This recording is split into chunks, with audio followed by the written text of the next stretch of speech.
শিৱসাগৰ জিলা ছোৱালী মহাবিদ্যালয়ত শিৱসাগৰ নাট্য বিদ্যালয়ৰ ভিতুকত আৰু স্থানীয় ৰাইজৰ সহযোগত সদৌ শিশু নাট্য সমাৰোহ অহা ২৭ আৰু ২৮ তাৰিখে আয়োজন কৰা হৈছে। উক্ত অনুষ্ঠানত শিৱসাগৰ ৰাইজৰ সহযোগী একান্তই কামনা কৰিছে। উক্ত মণ্ডলীয়ে সংবাদ মাধ্যমৰ আগত কয় যে শিশুৰ শাৰীৰিক মানসিক আৰু বৌদ্ধিক অভিনয় শিল্পী বিকাশৰ লক্ষ্যৰে সদৌ অসম শিশু নাট্য সমাৰোহ অনুষ্ঠিত কৰি আহিছে। উক্ত ৰাজহুৱা সভাত সভাপতি জয়ন্ত দত্ত, সম্পাদক আকাশ দুৱৰী, জিতু জ্যোতি গায়নক নিৰ্বাচিত কৰে। শিৱসাগৰৰ পৰা অংকুৰজ্যোতি দত্তৰ ৰিপৰ্ট, নিভাজ অসম লাইভ।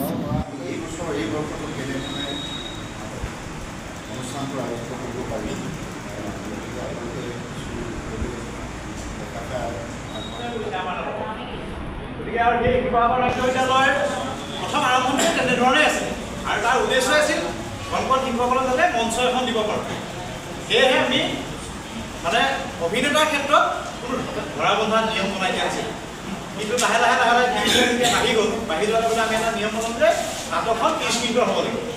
সময়টো কমাই দিয়া হ'ল, 30 মিনিটত এখন নাটক শেষ কৰিব লাগিব।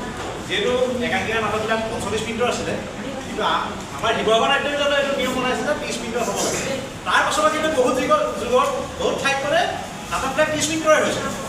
এতিয়া যিটো কম্পিটিশ্যন পাতিছে তাৰো 30 মিনিটৰে নাটক বনাইছিল। তেনেকুৱা এটা পৰ্যায়ত কৰিলে ভাল হয়। আৰু দ্বিতীয় কথা হ'ল কি, প্ৰত্যেকটো দলত কিমান মানুহ থাকিব পাৰে, নাটক অভিনয় কিমানে কৰিব, লগত সম্বন্ধ কিমান থাকিব, টোটেল নাম্বাৰ টিমটো কিমান হ'ব, সেইটো আচলতে এই নিয়মাৱলীৰ ভিতৰত অন্তৰ্ভুক্ত কৰিব। বোলে এই দলটো 30 জনকৈ নহ'ব বা 35 জনকৈ নহ'ব, সেইটো নিৰ্দিষ্ট কৰিব।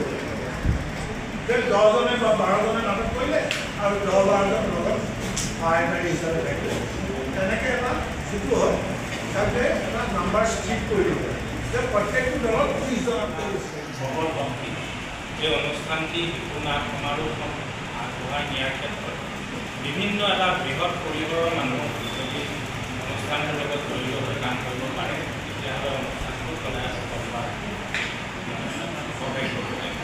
গতিকে এই ক্ষেত্ৰত মই শিকিছোঁ আৰু ইতিমধ্যে আপোনালোকে আজি 14টা বছৰ আপোনালোকৰ যি দিহা পৰামৰ্শ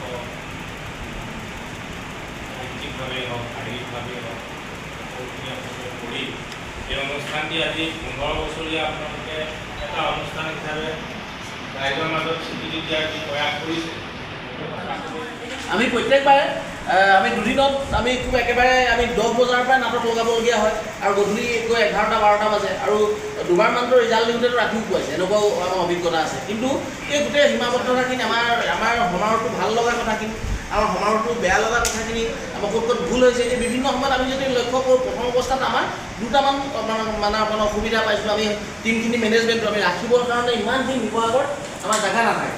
এইখিনি শেহতীয়াকৈ আমি এইখিনি সমাধান কৰিবলৈ সক্ষম হৈছোঁ। আৰু এটা সময়ত হৈছিলে আমি খোৱা বোৱাৰ ক্ষেত্ৰত আমাৰ জটিলতা আছিলে। আমি খোৱা বোৱাৰ ক্ষেত্ৰত আমাৰ সেইটো সীমাবদ্ধতা দেখিছিলোঁ যে আমি শিৱসাগৰ নাট্য বিদ্যালয়ৰ নাট সমাৰোহখন এই 15 বছৰত ভৰি দিছে আৰু শিৱসাগৰ নাট্য বিদ্যালয়ে এইবাৰ আয়োজন কৰা হৈছে শিশু নাট সমাৰোহখন, সদৌ অসম শিশু নাট সমাৰোহ। আৰু আগৰ দৰে এইবাৰো খুব সুন্দৰকৈ এইখন পতা হ'ব শিৱসাগৰ নাট্য বিদ্যালয়ত।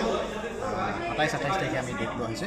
গতিকে আমি অসমৰ ৰাইজক অনুৰোধ জনাইছোঁ আৰু শিৱসাগৰ ৰাইজকো অনুৰোধ জনাইছোঁ যাতে আমাৰ এই নাট সমাৰোহখনত সকলোৱে সহায় সহযোগ কৰে, খুব সুন্দৰভাৱে যাতে আমি শিশুসকলক এখন মঞ্চ দিব পাৰোঁ, যাতে এই মঞ্চখনৰ জৰিয়তে শিশুসকলে নাট্য চৰ্চা অব্যাহত ৰাখিব পাৰে আৰু নাট্য চৰ্চাৰ লগত জড়িত যিসকল ব্যক্তি তেওঁলোকে যাতে এখন সুন্দৰ মঞ্চ পায়, ইয়াকে কামনা কৰিলোঁ। সকলোৱে যাতে আমাক সহায় সহযোগ কৰে।